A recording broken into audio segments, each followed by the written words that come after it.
ونصلي ونسلم على رسوله الكريم أما بعد قال رسول الله صلى الله عليه وسلم الصيام والقرآن يشفعان للعبد يوم القيامة أو كما قال صلى الله عليه وسلم۔ اللہ تعالیٰ کی بے شمار حمد و ثنا جو ابتدا سے پاک انتہا سے پاک السمیع لکل دعا ہے، العلیم لکل حال ہے، العظیم جس کی عظمت کی کوئی انتہا نہیں، الکبیر جس کی بڑائی کی کوئی انتہا نہیں، القوی جس کی طاقت کی کوئی انتہا نہیں، خالق ایسا کہ تخلیق بے مثال، قادر ایسا کہ قدرت لازوال، مالک ایسا کہ ساری ملکیت اس ہی کی ہے، رازق ایسا کہ سب کو رزق دیتا ہے، مدبر ایسا کہ ساری کائنات کی تدبیریں اکیلے کرتا ہے، اس کا کوئی شریک نہیں، وہ لا شریک ہے۔ اللہ تعالیٰ کی بے شمار حمد و ثنا کے بعد امام الرسل، سید الرسل، افضل الرسل، ساقی کوثر، شافع محشر حضرت محمد صلی اللہ علیہ وسلم کی ذات اقدس سے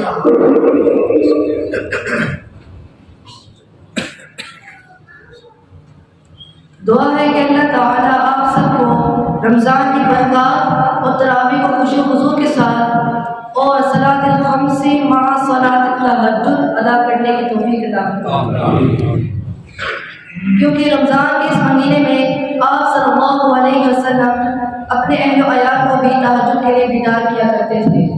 باقی 11 مہینوں میں آپ صلی اللہ علیہ وسلم کا معمول یہ ہوتا تھا کہ وہ اکیلے تہجد کی نماز ادا کیا کرتے تھے، لیکن رمضان کے اس مہینے میں آپ صلی اللہ علیہ وسلم اپنے اہل و عیال کے ساتھ تہجد کی نماز ادا کیا کرتے تھے۔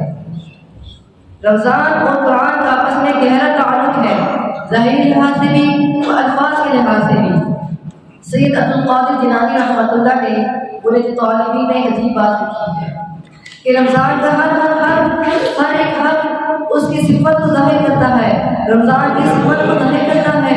رمضان کو رو بتاتا ہے یہ رحمت کا مہینہ ہے، میم بتاتا ہے یہ مغفرت کا مہینہ ہے، زور بتاتا ہے جنت کی ضمانت کا مہینہ ہے، الف بتاتا ہے یہ الفت کا مہینہ ہے، نون بتاتا ہے نورانیت کا مہینہ ہے۔ اگر آپ سب رمضان کی برکات چاہتی ہیں، رحمت چاہتی ہیں، مغفرت چاہتی ہیں، جنت کی ضمانت چاہتی ہیں، الفت چاہتی ہیں، انعامات چاہتی ہیں، رمضان میں عبادت ادا کریں، آپ سب کو یہ ساری چیزیں مل جائیں گی۔ اسی طرح قرآن کا ہر حرف اس کی صفت کو ظاہر کرتا ہے، رمضان کا ہر حرف اس کی صفت کو ظاہر کرتا ہے، اسی طرح قرآن کا ہر حرف بھی اس کی صفت کو ظاہر کرتا ہے۔ قرآن کا خوف بتاتا ہے قربت خدا بندی کا ذریعہ ہے، رو بتاتا ہے رحمت خدا بندی کا ذریعہ ہے، الف بتاتا ہے انعامات خدا بندی کا ذریعہ ہے، نون بتاتا ہے دل کو منور اور نور کرنے کا ذریعہ ہے۔ وشفاء لما فی الصدور، قرآن دلوں کی روگ کی شفا ہے، قرآن دلوں کی بیماریوں کی شفا ہے۔ وشفاء رحمت للمؤمنین، قرآن ایمان والوں کے لیے شفا ہے۔ صحابہ کرام فرماتے ہیں کہ تعلمنا الایمان ثم تعلمنا القرآن، ہم نے پہلے ایمان سیکھا پھر قرآن سیکھا۔ قرآن کا ہر حرف میں رحمت سے بھرپور اور نعمت سے معمول ہے۔ میں عرض یہ کر رہا تھا کہ قرآن اور رمضان کا آپس میں گہرا تعلق ہے۔ اللہ کے نبی صلی اللہ علیہ وسلم نے فرمایا کہ الصیام والقرآن یشفعان للعبد یوم القیامہ، رمضان اور قرآن دونوں اللہ کے سامنے اپنے بندے کی سفارش کریں گے۔ رمضان کہے گا میں نے اسے کھانے سے روکا، پینے سے روکا، خواہشات سے روکا، میری سفارش قبول کی جائے، میری سفارش قبول کی جائے۔ اسی طرح قرآن کہے گا میں نے اسے نیند سے روکا، تراویح میں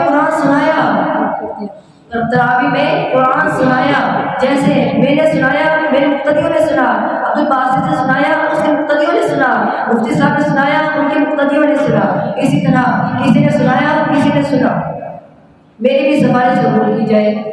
قال فیشفعان، ان دونوں کی سفارش قبول کر دی جائے گی۔ تو دعا ہے کہ اللہ تعالیٰ آپ سب کو رمضان اور قرآن کی سفارش نصیب فرمائے اور رمضان میں عبادت ادا کرنے کی توفیق عطا فرمائے۔ آمین۔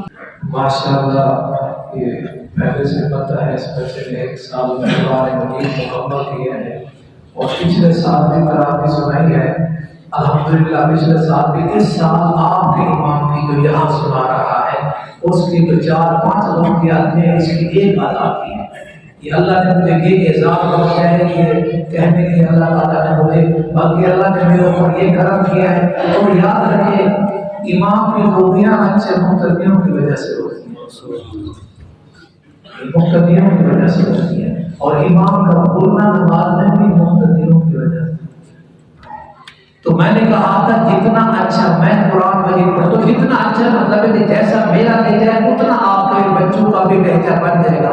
الحمدللہ یہ بچے نے مجھے بھی کراس کر کے ماشاءاللہ ایک پوزیشن دے دی ہے کہ قرآن مجید میں روزانہ ایک دو اور اگلی بات بھی سنیے، سکول بھی جاتا ہے صاحب، کیونکہ ماموں بیٹھے ہوئے اگر آپ کھڑے ہوتے تبھی تو آپ کھڑے ہو کر تصدیق کرتے گئے، بس ایک دفعہ کھڑے ہو گئے پھر آپ بیٹھ جائے بے کہ سکول بھی جاتا ہے 12:30 بجے قریب واپس آتا ہے۔ سکول البتہ ابھی شروع ہوئے ہیں۔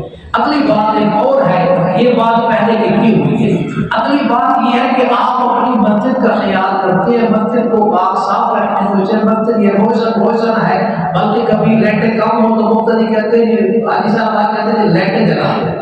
ہاں جی، یہ سارا آپ خرچہ کر رہے ہیں، آپ کو اس میں کیا ملے گا؟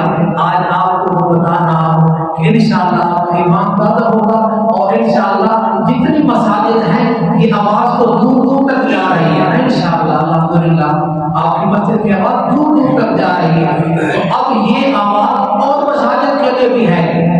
پہلے حدیث سنا دیتا ہوں، چلو صاحب،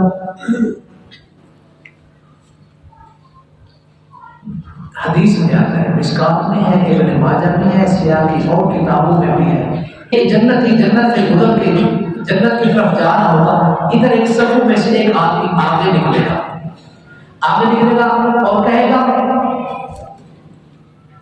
فیوسف آؤگا، وہ سب سے آگ سے جہنمی آگ والا جو صفے بنی ہوئی تو اس سے نکل کے کہے گا یا فلاں اما تعریف ہوئی، تو مجھے نہیں پہچانتا، تو مجھے نہیں جانتا؟ میں کہا نہیں۔ اس نے کہا یاد کر انا الذی سقیتک، میں نے تمہیں فلاں موقع پر جو پانی دیا تھا۔ 2 حدیثوں کا خلاصہ بتا رہا ہوں، ایک حدیث میں وضو کا پانی کا نظر آتا ہے، ایک میں پانی کا مانتا ہے، میں نے وہ کہا پانی کا لفظ کہہ دیا، تو پانی دیا تھا۔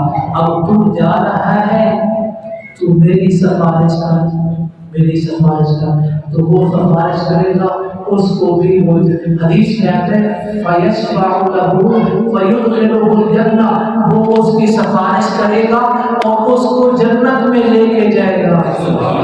یہ ایک لوٹا پانی ہے، آپ تو ٹکو کا مسجد کے لیے پانی وقف کر رہے ہیں، مسجد کا بل دے رہے ہیں، مبارک ہو الحمدللہ۔ آپ کی مسجد کا حافظ جو آپ کی مسجد میں حفظ کیا ہے، آج وہ حرم شریف میں حرمین میں بیت اللہ میں پہنچا ہوا ہے، رات میں اس کا ویسے جائے گا، اور نے کہا بالکل مسجد والوں کے لیے، ٹاؤن والوں کے لیے دعائیں کر رہا ہوں، رات ویسے جائے ابھی صاحب آپ نے موبائل پہ آ جائے، ہاں جی رات آیا ہے ماشاءاللہ اسی مسجد میں۔ اب وہ جو پورے حرم میں پہنچا ہوا ہے، وہ سارا کریڈٹ جنہوں نے مسجد بنوائی ہے، مسجد میں خرچہ کیا ہے، یہ سارا کریڈٹ ان کو پہنچے گا نہیں پہنچے گا؟ عامر شہزاد صاحب میرے خیال میں سو رہے ہیں،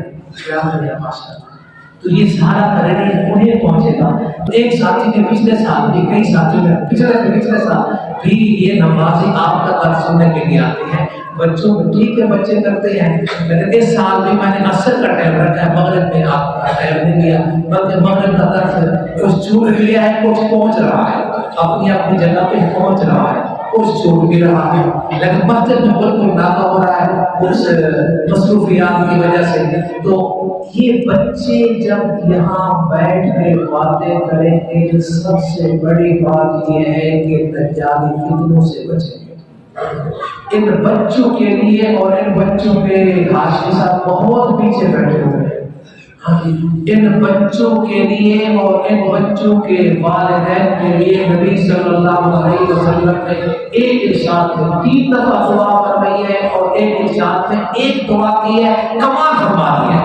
نزل اللہ قرآن سامیا مبارک، نزل اللہ قرآن سامیا مبارک. دعا کا معنی سنیے، اللہ خوش قرب رکھے، تر و تازہ رکھے، شاد و آباد رکھے میرے اس امت کی کو جو میری بات کو سنتا ہے، میری بات کو سناتا ہے، میری بات کو یاد کرتا ہے. یہ دونوں تینوں اسٹیٹس، تینوں کریڈٹ آپ کے بچوں کو نصیب ہو رہے ہیں، یہ آپ کے بچوں کو مل رہے ہیں، یہ آپ کے بچوں کو مل رہے ہیں. وہ حرم شریف میں جو کیا ہوا ہے بچہ، تو وہ کہاں وضو کرتا تھا، وہ کس لائن کے نیچے قرآن مجید پڑھتا تھا، کہاں پڑھتا تھا، یہ سارے کا سارا آپ کو، یہ آپ کی جو مسجد میں ہلکی پھلکی محنت ہو رہی ہے، اس کا رزلٹ الحمدللہ ہے تو قطرے کی مانند، لیکن ایسا رزلٹ ہے کہ انشاءاللہ تاریخ اس کی مثال، تاریخ میں یہ اپنی مثال آپ ہے، یہ اپنی مثال آپ ہے. اللہ تبارک و تعالی آپ کی جان مال عزت اولاد کو